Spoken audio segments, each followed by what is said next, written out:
Hi hello नमस्कार अस्सलाम वालेकुम। तो एक बार फिर से आप सभी प्यारे प्यारे दोस्तों का अपने यूट्यूब चैनल पर बहुत बहुत वेलकम करती हूँ और उम्मीद करती हूँ कि आप सभी लोग बहुत अच्छे होंगे, आपकी फैमिली में सभी लोग बहुत ही अच्छी होगी और दुआ करते हैं कि आप सभी लोग हमेशा अच्छे रहें। तो दोस्तों आज मैं एक बार फिर से आप सभी के लिए एक बहुत ही बेहतरीन वीडियो लेकर के पेश हुई हूँ। और दोस्तों आज मैं जिस वीडियो पे रिएक्शन करने वाली हूँ उस वीडियो का टाइटल है the truth of Islam, why Islam is the fastest growing religion in the world. तो दोस्तों बहुत ही बेहतरीन वीडियो है और इस्लाम धर्म की तरफ जो है दुनिया में लोग क्यों आकर्षित हो रहे हैं, इस्लाम धर्म की तरफ क्यों जा रहे हैं और इस्लाम धर्म को लोग तेज़ी से क्यों एक्सेप्ट कर रहे हैं। आई थिंक इस वीडियो में बहुत अच्छे तरीके से समझाया गया है, तो हम सभी लोगों को ये वीडियो देखनी चाहिए। तो चलिए वीडियो को स्टार्ट करते हैं और देखते हैं कि आखिर क्या बताया गया है इस्लाम धर्म के बारे में इस वीडियो में। पिछले कुछ दिनों में आपने जरूर देखा होगा कुछ फेमस लोग जिनका कहीं ना कहीं एक अच्छा सोशल इंपैक्ट रहा, लोग उन्हें जानते थे, फॉलो करते थे, लेकिन न्यूज आई कि उन लोगों ने इस्लाम कबूल कर लिया। जैसे कि ब्रिटेन की अल्फ्रेड विलियम वेस्ट कंपनी के मालिक बिलियनियर अल्फ्रेड, ब्राजील के फेमस फाइटर नेसिमेंटो, रशिया के ऑर्थोडॉक्स चर्च के पादरी, अमेरिका के famous rapper डर्क Derek, famous internet celebrity Andrew Tate, Vivian Dsena, हिलेरियन हैगी, इंडियन यूट्यूबर परम सिंह। इतने ज्यादा नाम हैं कि बता पाना मुश्किल है। लेकिन एक सवाल आता है कि इस्लाम में ऐसा क्या है कि लोग इतनी तेजी से मुसलमान हो रहे हैं, दूसरे धर्मों को छोड़कर इस्लाम अपना रहे हैं। जबकि अगर देखा जाए तो एक ऐसा टाइम भी चल रहा है जिसमें इस्लामोफोबिया भी अपने चरम पे है, लेकिन फिर भी लोग, और वो भी इंटेलेक्चुअल पीपल, बाकी धर्म के कंपैरिजन में इस्लाम को ज्यादा इंपॉर्टेंस दे रहे हैं। आज की इस वीडियो में हम जानने की कोशिश करेंगे कि इस्लाम दुनिया का फास्टेस्ट ग्रोइंग रिलीजन क्यों है। तो इस्लाम धर्म को बदनाम करने की भी काफी कोशिश की जा रही है। इस वक्त पूरी दुनिया की पॉपुलेशन 8 बिलियन मार्क को क्रॉस कर गई, जिसमें Christian 31.11%, Muslim 24.9%, secular, non religious, agnostic, atheist, इन सब की पॉपुलेशन 15.58%, हिंदू 15.16% और बाकी बचे 13.25% में सभी रिलीजन आते हैं। दुनिया में पहली सबसे बड़ी मुस्लिम पॉपुलेशन इंडोनेशिया में रहती है, दूसरी पाकिस्तान में और तीसरी इंडिया में। तो स्टडी के मुताबिक 2050 तक इंडिया दुनिया का सबसे बड़ा मुस्लिम पॉपुलेशन वाला देश होगा। लेकिन अगर आप वर्ल्ड वाइड देखते हैं तो इस्लाम का ग्राफ लगातार तेजी से आगे बढ़ रहा और साल 2060 तक इस्लाम दुनिया का सबसे बड़ा रिलीजन बन जाएगा। Japan, Europe, France, America, India जैसे कई देशों में इस्लाम सबसे तेजी से आगे बढ़ने वाला धर्म बन गया है। तो अब सवाल आता है कि आखिर इस्लाम इतनी तेजी से क्यों आगे बढ़ रहा है। तो इसका पहला रीजन जो हमेशा से बताया गया कि मुसलमानों में फर्टिलिटी रेट बहुत ज्यादा है, बाकी रिलीजन के कंपैरिजन में मुसलमान ज्यादा बच्चे पैदा करते हैं। यही वजह है कि मुसलमान तेजी से आगे बढ़ रहे हैं। जबकि सेंट्रल हेल्थ मिनिस्ट्री के सर्वे के मुताबिक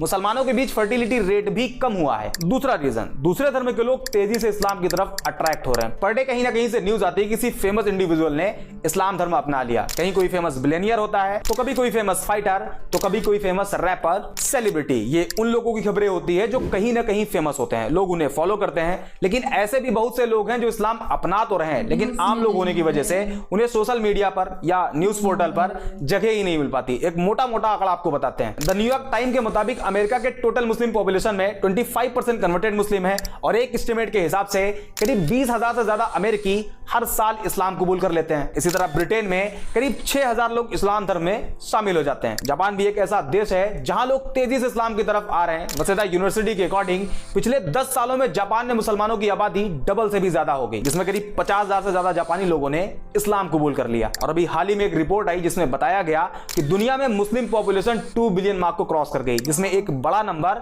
कन्वर्टेड मुस्लिम का है। अब सवाल आता है कि आखिर लोग इस्लाम में कन्वर्ट क्यों हो रहे हैं, ऐसा क्या है इस्लाम में। तो इसका कोई एक जवाब नहीं। इस्लाम कबूल करने वाले लोगों से जब पूछा गया कि आपने इस्लाम क्यों कबूल किया, तो ज्यादातर लोगों ने अलग अलग रीजन बताया। लेकिन एक जो कॉमन रीजन देखा गया वो था कि जब कोई नॉन मुस्लिम किसी ऐसे मुस्लिम के कांटेक्ट में आया जो एक्चुअल मुस्लिम था, इस्लाम के बेसिक्स को फॉलो करता था, तो उसे देख के वो उसकी तरफ अट्रैक्ट होते और इस्लाम के बारे में जानने की कोशिश करते, जिसमें कुछ ऐसी चीजें उन्हें मालूम चलती जो एक नॉन मुस्लिम के लिए बड़ी सरप्राइज होती। For example social equality. बाकी धर्मों में देखा जाता है कि एक इंसान को दूसरे इंसान के आगे काफी नीचा दिखाया गया है। जैसे इंडिया में जातियों में बांट दिया गया, उसमें भी कैटेगरी बना देगी और सबसे कमजोर कास्ट कैटेगरी को शूद्र बताया गया। ऊंची कास्ट के लोग उन्हें अछूत मानते, उनके हाथ का पानी तक नहीं पीते। इसी तरह दूसरे धर्मों में काले गोरे इंसान को लेकर डिस्क्रिमिनेट किया गया, काले लोगों को गुलाम बना लिया जाता, उनकी पिटाई भी होती और उनसे जानवरों की तरह काम भी लिया जाता। ऐसे में जब कोई नॉन मुस्लिम जिसे सोशल जस्टिस नहीं दिया गया था, उसने इस्लाम को पढ़ा और पाया कि प्रॉफिट ऑफ इस्लाम ने किसी बिलाल नाम के काले गुलाम को न सिर्फ आजादी दिलाई बल्कि आजादी के साथ साथ बाकी मुसलमानों के आगे बिलाल को काबे की छत पर अजान कहने के लिए खड़ा कर दिया। इसके अलावा जब लोगों ने प्रॉफिट ऑफ इस्लाम की एक स्पीच के बारे में जाना जिसमें उन्होंने कहा था एक अरेबियन किसी नॉन अरेबियन से सुपीरियर नहीं और ना ही कोई नॉन अरेबियन किसी अरेबियन से सुपीरियर है, ना कोई काला किसी गोरे से सुपीरियर है और ना ही कोई गोरा किसी काले से। ये जानने के बाद कि इस्लाम में कोई ऊंचा नीचा नहीं, इस एक पॉइंट की वजह से न जाने कितने लोगों ने इस्लाम कबूल कर लिया। दूसरा रीजन फॉरगिवनेस। इस्लाम में माफ कर देने वाला जो कॉन्सेप्ट है वो भी बड़ा शानदार है। जब लोगों ने उसे जाना तो वो भी उन्हें बहुत पसंद आया और लोगों ने इस्लाम कबूल कर लिया। फॉर एग्जांपल, मान लीजिए कि अगर किसी इंसान को एक पूरी कम्युनिटी बुरा भला कहे, उसे बाइकआउट कर दे, यहां तक कि उसे जान से मारने की कोशिश करे, तो रिएक्शन ये होगा कि जब भी उसे उस कम्युनिटी पर कंट्रोल मिलेगा वो अपना बदला जरूर लेगा। सारे लोगों से ना सही लेकिन उन लोगों को जरूर टारगेट करेगा जो उसके खिलाफ उसके ही लोगों को भड़काते थे, उसे मार के लाने वाले को इनाम देने की बात कहते थे। आमतौर पर यही देखा जाता है, लेकिन इस्लामिक हिस्ट्री में इसके जस्ट उल्टा है। 7वीं सेंचुरी में जब इस्लाम की शुरुआत हुई उसके कई सालों बाद तक, करीब 10 साल बताया जाता है, इस पीरियड में टोटल 40 से कम मुसलमान थे। उस टाइम अरब के जो पावरफुल लोग थे वो मुसलमानों को परेशान करते, प्रॉफिट ऑफ इस्लाम को जान से मारने की प्लानिंग करते, उन्हें जान से मार देने वाले को इनाम देने का वादा करते। यहां तक कि उस टाइम जितने मुसलमान थे उन सभी का सोशल बाइकआउट कर दिया गया और 3 साल तक अबी तालिब नाम की एक पहाड़ी पर कैद कर दिया गया। और मक्का के सरदारों ने यह अनाउंस कर दिया कि कोई भी मुसलमानों को कोई सामान न बेचे और अगर कोई ऐसा करता है तो उसे भी नहीं छोड़ा जाएगा। 3 साल बाद बाइकआउट पीरियड खत्म हुआ, लेकिन मक्का के लोग मुसलमानों को अभी भी टारगेट करते। सिचुएशन को देखते हुए 622 ईडी में मुसलमानों को मक्का से मदीना की तरफ जाने के लिए कहा गया, जिसे इस्लामिक हिस्ट्री में हिजरत कहा जाता है। हिजरत मींस माइग्रेशन। मुसलमान मक्का छोड़कर मदीना चले गए। उस टाइम मदीना को यसरब कहा जाता था, लेकिन मक्का के सरदारों का मानना था कि इस्लाम को पूरी तरह से अगर खत्म करना है तो उसके लिए सारे मुसलमानों को कत्ल कर दिया जाए। इसी इंटेंशन के साथ मुसलमान और मक्का के सरदारों की फौज के बीच पहली जंग लड़ी गई, जिसे जंगे बद्र कहा जाता है। इस जंग में मुसलमानों की जीत हुई और इसी हार का बदला लेने के लिए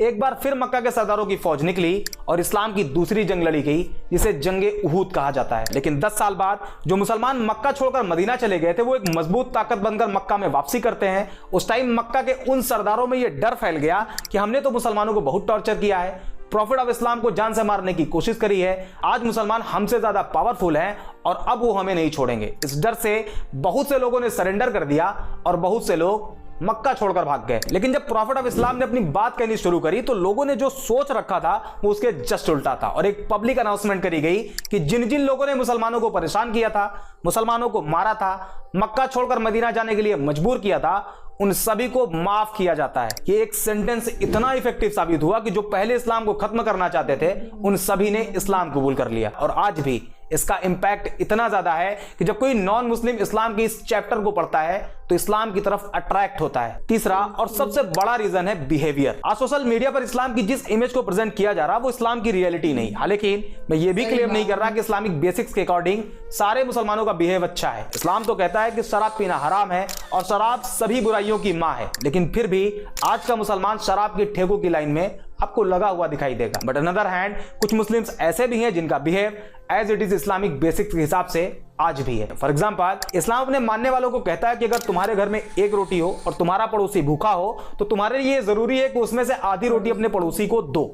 इस बात को मेंशन नहीं किया गया है कि पड़ोसी मुसलमान हो तभी दो, बल्कि कोई भी हो, किसी भी रिलीजन को फॉलो करता हो, आपको उसके साथ वैसे ही बिहेव करना है। और आज के टाइम पर जब कोई नॉन मुस्लिम किसी एक्चुअल मुस्लिम के बिहेव को ऑब्जर्व करता है तो वो उसके बिहेव से अट्रैक्ट होता है और ये रीजन इस्लाम को इतनी तेजी से आगे बढ़ने में सबसे बड़ा रोल प्ले कर रहा है। इसके अलावा justice, tolerance, patience, peace, day of judgment और भी बहुत से रीजन है जिस वजह से लोग इस्लाम को बाकी धर्म के कंपैरिजन में ज्यादा प्रेफर कर रहे हैं। और ये जो आजकल बड़े बड़े सेलिब्रिटी इस्लाम एक्सेप्ट कर रहे हैं उसमें इस्लामोफोबिक एडवर्टीजमेंट भी इस्लाम की मदद खूब कर रहा, क्योंकि जब लोग एंटी इस्लामिक क्लेम करते हैं तो इसका इंपैक्ट पॉजिटिव और निगेटिव दोनों तरह से होता है। निगेटिव ये कि नॉन मुस्लिम कम्युनिटी में इस्लाम को लेकर नफरत बढ़ती है, जबकि इसका पॉजिटिव साइड ये है कि लोग उस एंटी इस्लामिक क्लेम को क्रॉस चेक करने के चक्कर में इस्लाम को पढ़ना शुरू कर देते हैं, जिसमें उन्हें अभी बताए गए पॉइंट्स मिलते हैं जो कि क्लेम से रियलिटी बिल्कुल अलग होती है and eventually they accepted Islam. I hope ये वीडियो आपको पसंद आई होगी, अगर हाँ तो लाइक एंड शेयर जरूर कर दें। बाकी मिलते हैं। तो दोस्तों, हमने अभी साथ मिलकर ये वीडियो देखी, बहुत ही प्यारी और बेहतरीन वीडियो थी और बहुत ही सही तरीके से समझाया गया है कि कुरान जो है, कुरान मजीद वो असल मायने में क्या संदेश देता है लोगों को। और इस्लाम धर्म में जो है लोगों को बराबरी का हक दिया गया है, कोई ऊंच नीच नहीं, कोई ऊपर नीची जाति, ऐसा कुछ नहीं है। इस्लाम धर्म में सबको बराबर हक दिया गया है, सब लोग बराबर हैं। और दोस्तों, एक बहुत खूबसूरत चीज़ इस धर्म के बारे में मैं कहना चाहूँगी कि इस्लाम धर्म में इंसानियत को सबसे ऊपर रखा गया है, ह्यूमैनिटी को सबसे ऊपर रखा गया है। तो ये बहुत ही खूबसूरत चीज़ है और मुझे लगता है कि इस वीडियो में काफ़ी बेहतर तरीके से समझाया गया है कि लोग क्यों इस धर्म की तरफ अट्रैक्ट हो रहे हैं और क्यों इस्लाम धर्म की तरफ जा रहे हैं, क्यों इसे एक्सेप्ट कर रहे हैं। तो काफ़ी अच्छी वीडियो थी और उम्मीद करती हूँ कि आप सभी लोगों को ये वीडियो अच्छी लगी होगी। तो फिलहाल इस वीडियो में इतना ही, मिलते हैं जल्दी ही एक और प्यारी सी बेहतरीन सी वीडियो में। अपना बहुत ख्याल रखिए, अपनी फैमिली का बहुत ख्याल रखिए। अल्लाह हाफिज़।